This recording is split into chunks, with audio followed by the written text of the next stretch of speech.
Ekologiya va atmosfera havosini muhofaza qilishga qaratilgan qonunchilik talablari ijrosini ta'minlash, mavjud ekologik muammolarni bartaraf etish hamda sohada amalga oshirilayotgan ishlar yuzasidan mas'ul tashkilotlar tomonidan jamoatchilikka batafsil ma'lumot berildi.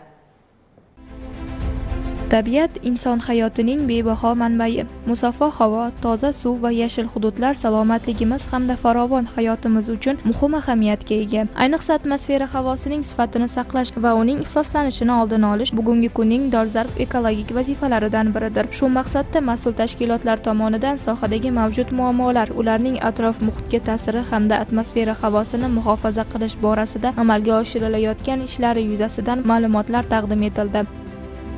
Iqlim o'zgarishi butun dunyoda har xil ekologik muammolarni ortib borishiga, bu esa aholi va fuqarolarning farovon turmush kechirishiga, sog'lom hayot kechirish uchun dolzarb bo'lgan muammolarni vujudga keltirmoqda. Iqlim o'zgarishiga qarshi dolzarb muammolar va davlat dasturlari ishlab chiqilmoqda. Toshkent shahri misolida gapiradigan bo'lsak, iqlim o'zgarishi va ekologik muammolarni vujudga keltirayotgan asosiy masalalardan bittasi atmosfera havosining ifloslanishi. Har xil o'sha sanoat korxonalaridan chiqayotgan is gazlari, avtomobillardan chiqayotgan is gazlar barchasini hisobga oladigan bo'lsak, eng asosiy masala 60% dan ko'proq atmosferaga tashlanayotgan tashlamalar transport vositalaridan chiqayotgan is gazlariga to'g'ri keladi.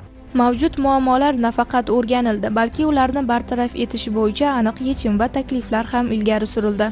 Mana shu transport vositalaridan chiqayotgan is gazlarni kamaytirish maqsadida joriy yil toza havo oyligi o'tkazildi. Ya'ni 10-apreldan 10-maygacha butun respublikamiz bo'ylab o'tkazildi.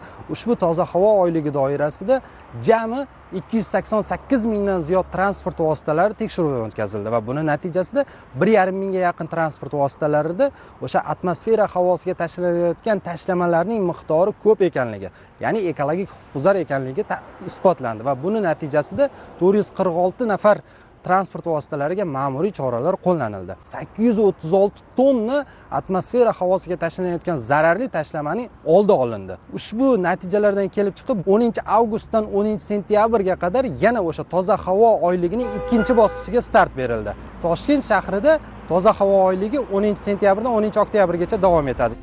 Atmosfera havosini asrash faqat ekologik vazifa emas, balki inson salomatligi va kelajak avlod farovonligini ta'minlashning muhim shartidir. Havoning ifloslanishini kamaytirish, tabiiy resurslardan oqilona foydalanish va ekologik muvozanatni saqlashga qaratilgan har bir chora-tadbir sog'lom muhit yaratishga xizmat qiladi. Zero musaffo havo inson uchun eng katta ne'matdan biri. Uni asrash va kelajak avlodga sog'lom ekologik muhit qoldirish esa barchamizning umumiy mas'uliyatimizdir. Muqaddamxon Salimova, Quvonchbek Mavlonov, Poytaxt.